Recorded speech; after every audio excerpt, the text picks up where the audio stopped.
Mbappe versus Neymar, চলুন দেখা যাক কে সেরা। এমবাপ্পে তার ক্যারিয়ারে এখন পর্যন্ত আন্তর্জাতিক ম্যাচ খেলেছে 92টি, এর মধ্যে গোল করেছে 52টি এবং অ্যাসিস্ট করেছে 31টি। অন্যদিকে নেইমার তার ক্যারিয়ারে এখন পর্যন্ত আন্তর্জাতিক ম্যাচ খেলেছেন 128টি, এর মধ্যে গোল করেছে 79টি এবং অ্যাসিস্টের সংখ্যা 56টি।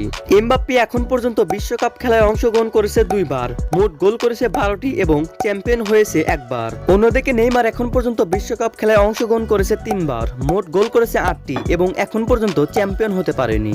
এমবাপ্পে তার ক্যারিয়ারে এখন পর্যন্ত এক ম্যাচে সর্বোচ্চ গোল করেছে 5টি। অন্যদিকে নেইমারও এখন পর্যন্ত তার ক্যারিয়ারে এক ম্যাচে সর্বোচ্চ গোল করেছে 5টি। এমবাপ্পে তার ক্যারিয়ারে এখন পর্যন্ত হ্যাটট্রিক করেছেন 19 বার। অন্যদিকে নেইমার তার ক্যারিয়ারে এখন পর্যন্ত হ্যাটট্রিক করেছে 21 বার। এমবাপ্পে এখন পর্যন্ত ইউরোপীয় গোল্ডেন বুট জিতেছে 2বার। অন্যদিকে নেইমার এখন পর্যন্ত কোনো ইউরোপীয় গোল্ডেন বুট জিততে পারেনি।